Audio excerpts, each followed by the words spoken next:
girls, welcome to Storytime with Pastor Steve. Today's story comes from my big book of Bible stories.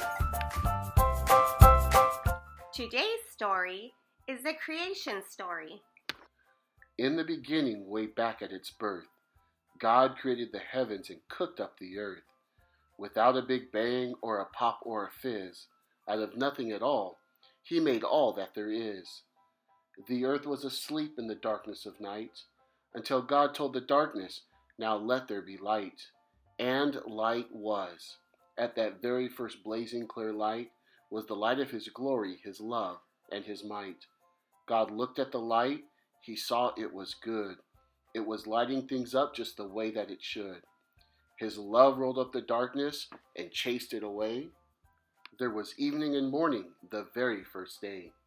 Then God said, "Let the waters that cover the world be untangled, uncorked, opened up, and unfurled. Let them gather above, let them billow and puff, into cloudy white pillowy cotton and fluff. Let them gather below, let them bubble and splash, let them babble and gurgle and splatter and crash. Let the sky stay up high, let the sea stay down low." And that's just what they did, as you probably know. And as you may have guessed, and as I now know too, there was evening and morning on day number 2. Oh, but day number 3, it was something to see. It was something to see back on day number 3.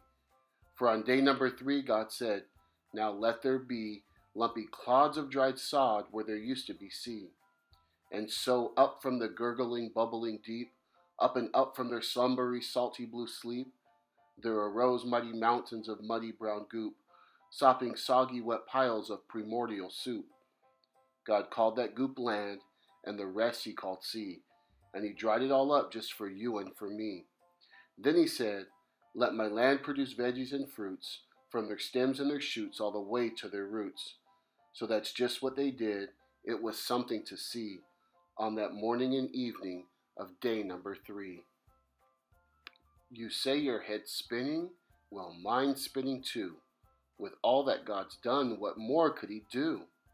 Oh, but then once again, as the night softly spread, God unfolded the silence and silently said, "Now let there be lights in the darkness of space, tiny twinkling starlights all over the place, glassy golden lights spinning white sparkling spheres.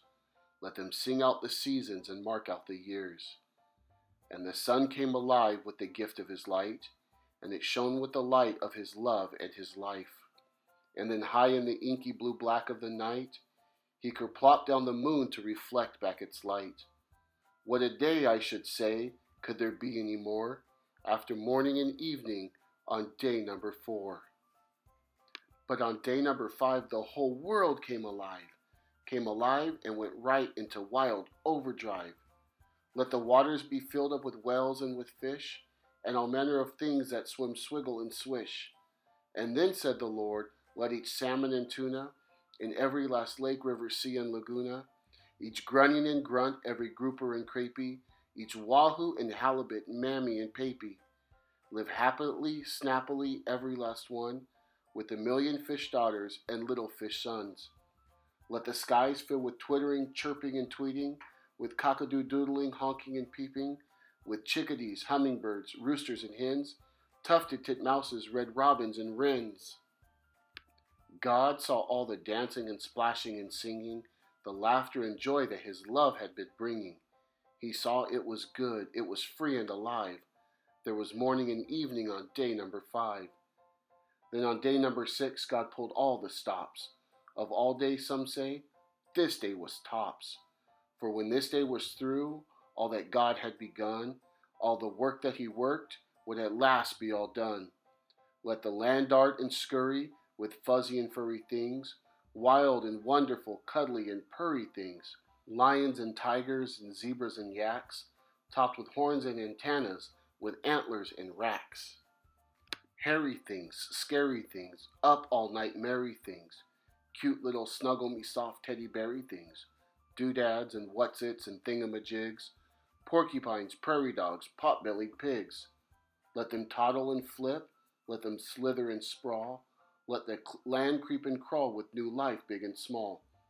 God looked all around, and he saw it was good.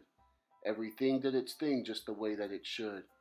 Every happy new heart sang his praise loud and clear, for they knew something big was about to appear.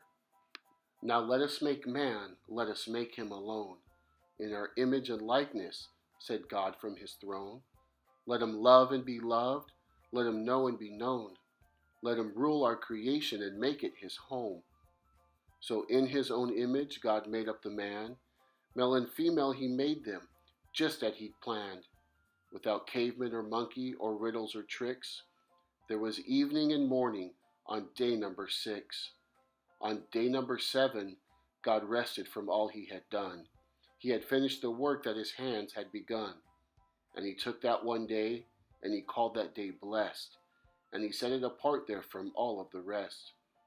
So this Sunday, I think I know just what I'll do. I'll plop down on my knees and say, thanks, wouldn't you? For each breath that we take, every beat of our hearts is a gift, and without him we truly would not have one slender, slim thing.